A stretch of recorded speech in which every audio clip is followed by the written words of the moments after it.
So a couple of you guys asked me what my opinion was about this whole CM Punk controversy, and I will give you guys that. But before we get into it, go ahead and hit that subscribe button and the bell next to it. Also, if you're not familiar about what's been going on with CM Punk and AEW as of today, I'm going to have a video played, a clip that's probably a minute and some change from WrestleMania, just compiling what's happened in the past 24 hours and some change. But for people who are familiar with it, I'm going to leave a timestamp in the description so you guys can click and just fast forward this entire part and go straight into my opinions. Let's get into this.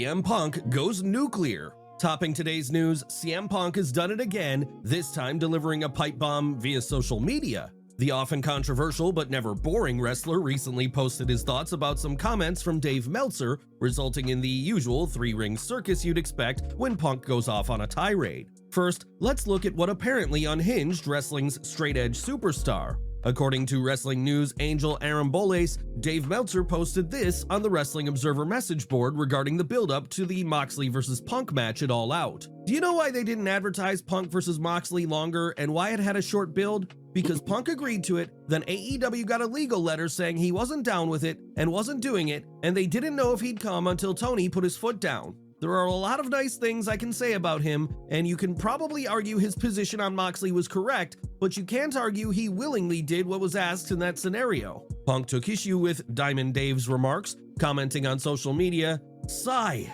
I wasn't cleared to come back to wrestle yet. The plan was to wrestle at the pay-per-view. I sat and listened to Moxley's Rocky 3 idea. I explained how I'd never seen a Rocky movie and I thought the idea sucked, but if the boss wanted to do it, whatever. He said he wouldn't lose to me. I never experienced someone refusing to lose to me. I just laughed. I asked Tony if this was what he wanted. He said yes. He's the boss, so I said okay, but I need to be cleared first. They kept saying it could just be a squash, so I didn't need to be cleared. I scoffed at that. My health is more important. Dave Meltzer is a liar. Jericho is a liar and a stooge. There were plans, but plans always change, and I'll never put a company above my health ever again." Punk subsequently deleted his post. Jericho responded to Punk's remarks with a gif of Matt Hardy and the caption, "Delete!" I didn't see Punk that. later posted a picture of this Danny one. Glover's Roger Murtaugh character from Lethal Weapon with this message, "I'm too old for this." Punk's comments come just after two reports surfaced suggesting he wants to return to wrestling. If so, these comments don't look like a good sign for him returning to AEW. 100%. It definitely does it. So you guys seen exactly what happened. And I think with this entire thing, it's easy to pick the side that's anti-CM Punk. I'm not one of those people who hate CM Punk. I actually liked CM Punk when he was in WWE. But because he has a reputation, which is why reputation is important, because he leaves a trail of controversy and drama everywhere he goes. You know, whether it's WWE, whether it's AEW, doesn't matter what it is. He caused some kind of controversy. He ruffles some feathers. So yeah, I can understand why people would take that position where they don't like him, because it seems like he's the problem no matter what. So regardless if he's right, people will take the opposite side because they just don't like him as a person. Now, going back to what was said, I thought it was really interesting back on Dynamite, August 24th, when they had the match between CM Punk and Jon Moxley, that squash match where Jon Moxley won the AEW World Heavyweight Championship off of CM Punk. That match made no sense to me. That match shouldn't even happen at all. I don't even know why they even allowed that to happen, especially for the main reason that a week and a half later, they had the pay-per-view in Chicago where CM Punk wrestled him for 20 plus minutes and won that championship off of him. I was like, what was the point of this entire thing? And then now when I read this stuff, I start to believe that in the middle of all of this is Tony Khan not having a backbone when it comes to his wrestlers. I feel like that is the case with him. I'm not saying it's all his fault, but he needs to come in and take control of things. Even Meltzer said in I think his post or whatever, he said until Tony Khan puts his foot down. In the middle of all this stuff, these controversies and drama, Tony Khan does not put his foot down because he sees all the wrestlers as his friends. He's like, seems like this person who wants to be cool with everybody. But as a boss, there has to be a limit and it has to be a line drawn in the sand for those things.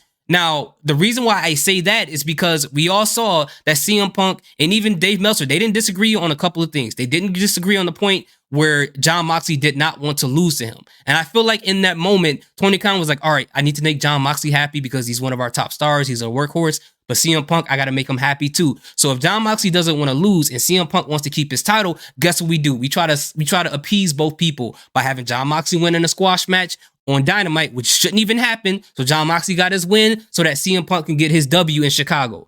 We killed two birds with one stone, which is completely unnecessary. If you told Jon Moxley, hey, we're gonna have CM Punk win that match at pay-per-view, that should just be the end of it. Let's not try to appease other people. And I think when CM Punk saw this happen, he was like, you know what? I'm not for this. I'm going to tell him I'm not cleared. This is going to make this match not happen on Dynamite. And I'm just going to tell him I'm not cleared to wrestle, because we've seen plenty of wrestlers wrestle injured, even if it's for a few minutes to drop the title, especially if they got surgery, they got to come up to clear up whatever's happening to their health and so on and so forth. So, I mean, if Punk did agree to that, it's like Dave Meltzer said that there was legal paperwork that came in that said CM Punk wouldn't do it. It's like, okay, well, if we have that, then where's the paperwork suggesting that CM Punk had agreed to it in the first place? We need to know or hear about that in the first place, because then if that is the case, then that's a little different. But hearing someone say verbally, as we all should know as business owners, that you need to have things in writing. You cannot just take somebody's word for it. The Scouts honor thing does not work when it comes to business. You need to have it in writing. So according to Dave Meltzer, all we have in writing is the legal paperwork saying that CM Punk was not going to wrestle. Now, it's a part of me that believes that CM Punk used that as not an excuse, but as a reason not to have that stupid squash match at Dynamite, which is fine. If he wanted to use that angle, it is what it is. If his doctor didn't clear him, it is what it is. I don't know how the medical staff work or the hierarchy in that department works at AEW. Is different for different promotions. But in my personal opinion, it's starting to sound like CM Punk is pretty much right about the whole thing. And even Dave Meltzer admitted that CM Punk agreed, but he said he didn't willingly agree to it. So it kind of sounds like Dave Meltzer has some information, but he doesn't have all the information. You know what I'm saying? So I don't know. I can understand CM Punk wanting to preserve his health. I don't think that was the biggest concern. Like I said before, after they had that squash match, a week and a half later, they had a 20-minute match at All Out at that pay-per-view. So it couldn't have been that serious if you're going to have that type of match to win the title. If you're not willing to go out there for a squash match, but you're willing to go out there a week and a half later for a 20-minute match to win the title, I don't know. I don't think CM Punk wanted to lose. I think they both had two people who didn't want to lose. And Jon Moxley, I personally think Tony Khan wanted to change it. And he was like, all right, well, I'm not going to tell him, John, and this is just me speculating. I don't know. He probably was like, John, why don't you go convince him? You know him better than me, maybe. So try to. And Jon Moxley tried to pitch him the Rocky 3 scenario. If you guys didn't watch that movie, this is going to be a spoiler. Basically, Rocky loses his title, loses a friend. He loses his mojo for boxing, and his friend Creed has to kind of inspire him to get back to boxing so he can win the heavyweight championship off of Clubber Lang, which honestly is an interesting storyline, which I think they should use for MJF if they ever wanted to turn him face.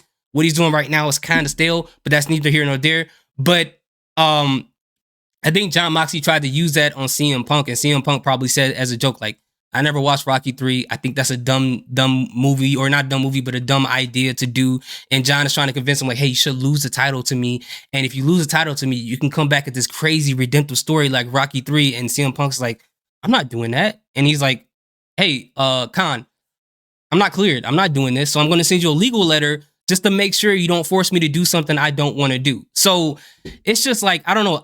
It looks more like CM Punk.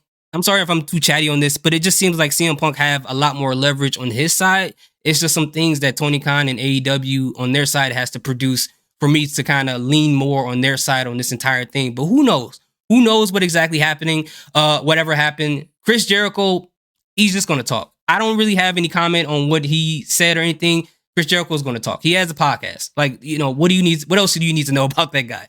But let me know what you guys think. Are you guys on the side of CM Punk or AEW? I know I sound like I'm more so on the side of CM Punk, but at the end of the day, it just sounds more believable for his side in this scenario.